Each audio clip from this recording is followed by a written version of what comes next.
It's a 1953 Buick Special, a big Buick. You know what I mean? Talk about big Buick. This is a behemoth. And you look at the grill, like all this chrome. That's a lot of grill.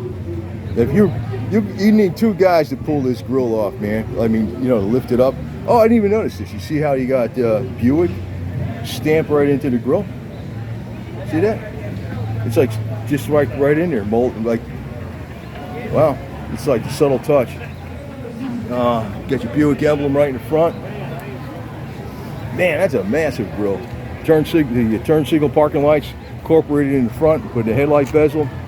Real clean. This is a huge straight 8. Man, I bet you this thing runs smooth as anything with that straight 8. These are known for being smooth motors. Single barrel carburetor. I'm gonna get around the other side here a little while to get around the other side of the motor a little bit. Take a look inside. Nice big interior, right? Look at the size of that wheel. See, they made the big wheels back then because you didn't have the power steering in most of the cars. So you need that leverage of the big wheel when you're parking it in a parking lot, right? You got your 3 on the tree, which I always like because you got the bench seat. You know, you got 3 passengers and still shift without having the floor shifter in the way. I mean, a lot of people change them on a floor, but the 3 on a tree is a lot more convenient in a lot of ways in the everyday world. That's all you need is 3 gears. I mean, now they got automatic transmissions with 8 gears.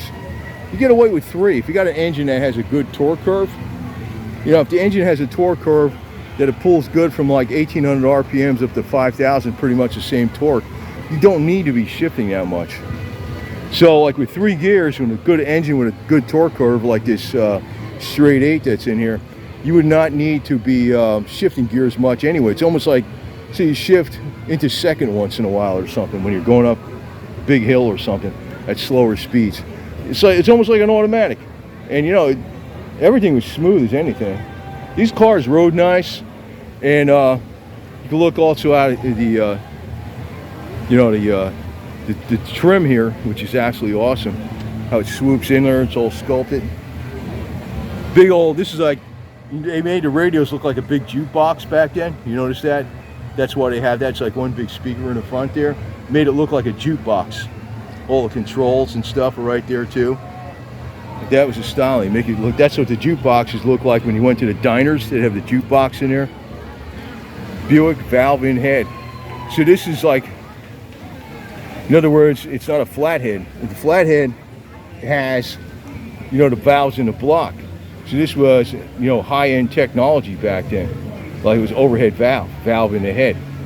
So, you know, they were still making, I think they were still making flatheads back then even. Or not much before that, everything was a flathead.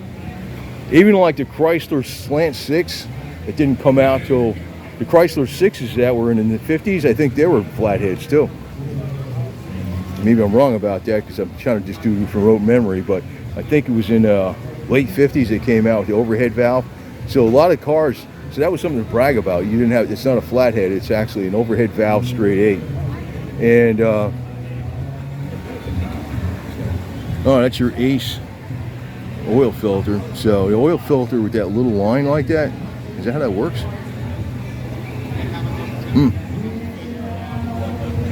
It seems kind of like, I know like in later cars, even after this, not really late, but in the early 60s,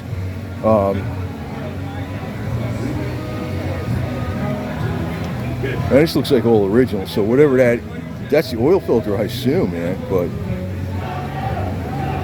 somehow it doesn't seem to be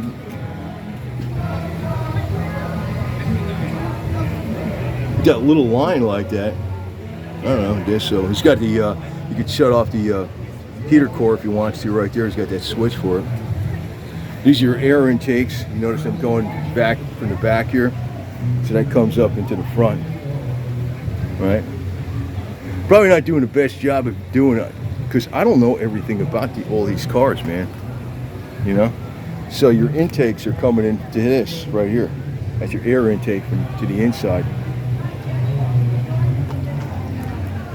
It's got the generator on it, so that's like the original type stuff, and it's got the original type of carburetor. Huh. I don't know where the brake master cylinder must be, way down there in the bottom someplace. You know? And I guess that is the oil filter like that. With that. Well, I guess that's all you need, that little line. Huh? I'm not sure how this engine works, man. It's like very foreign to me, even though it's American. Before my time. 2 years before I was born, man. I was born in 55. This is a 53, so I wasn't working on these things back in the day. You know, I saw them, though. I did see them.